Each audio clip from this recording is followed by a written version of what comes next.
pasture-raised.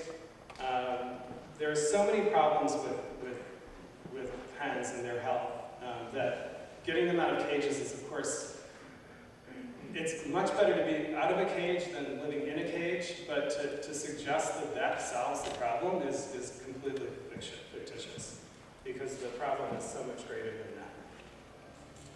And this real logo, the real dairy product logo, this has been around for decades. And this is an example of what I call the authenticity fiction, which suggests that animal products are real, they're the real thing, and everything that tries to emulate them is just a fake.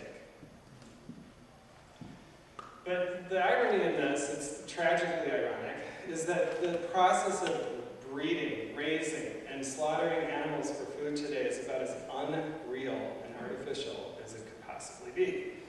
Well, it might even get worse, but... Okay, so this is my last sample, and I'm sorry for the kind of the upsetting image. But this is a place in Berkeley, California called Urban Adama, which is a progressive Jewish community place. And they do a lot of wonderful work, actually. They feed homeless people, and they have some very progressive visions of the future and sustainability, which are very admirable. But when it comes to animals, they still believe in this ancient ritual of sacrifice. And so here you have a slaughter.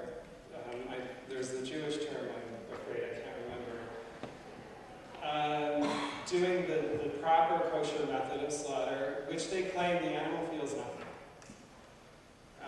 So that's what they claim. And this is a class. So, but aside from that, that's not really my point. The whole idea that, you know how we talked about invisibility before, so if we take animals out of sight, then we don't think about them and we can eat them, okay. Well, this is the opposite of that. This kind of fictional device says if we just witness or partake in violence against animals, that somehow makes us more courageous or conscious or aware of where our food comes from or all the other rhetoric that we hear associated with visibility. All right, so this is the last section of the presentation where I just want to focus on what I think are two key takeaways that could empower us as advocates.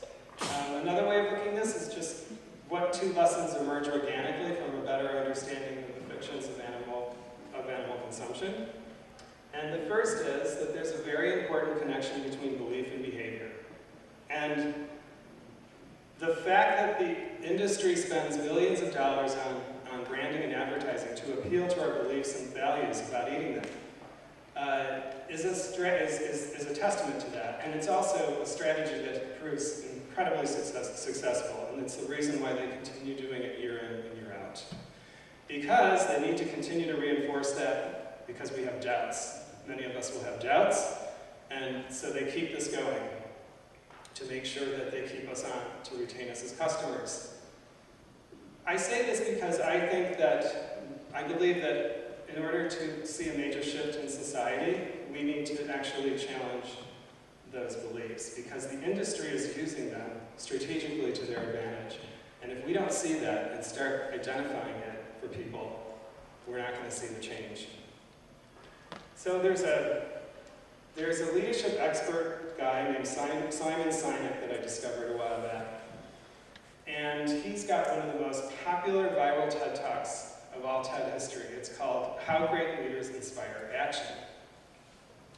And so he uses three examples. Apple Computer as a brand, the Wright brothers as inventors, and Martin Luther King Jr. as a social justice leader. And he shows how they all became successful change leaders by focusing on the why.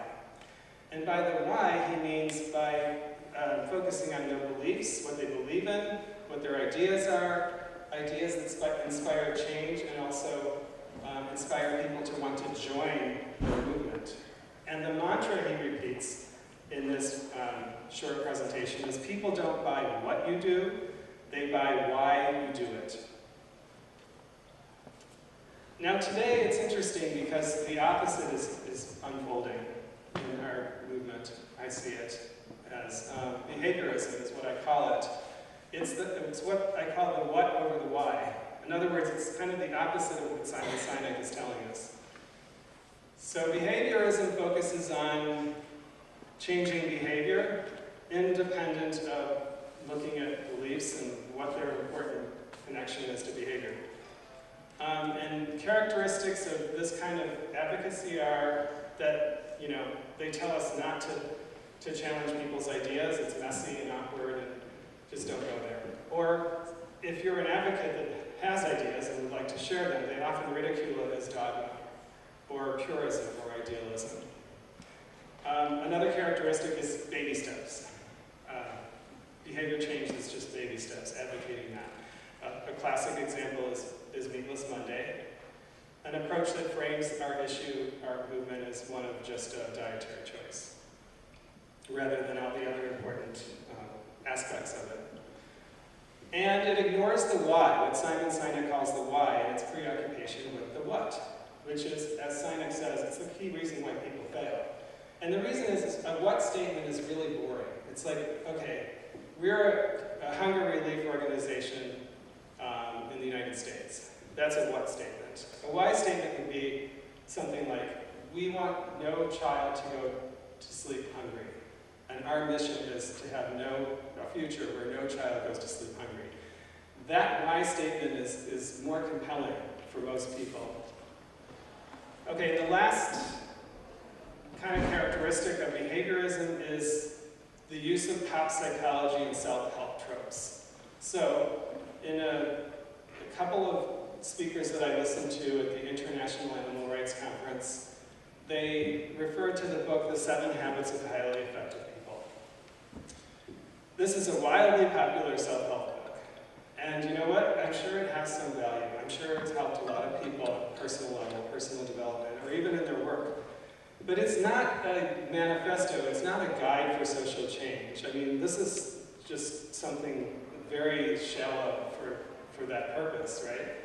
And so what we find is lots of pop psychology and dubious claims of effectiveness and kind of marketing jargon, catchy slogans like "we're winning."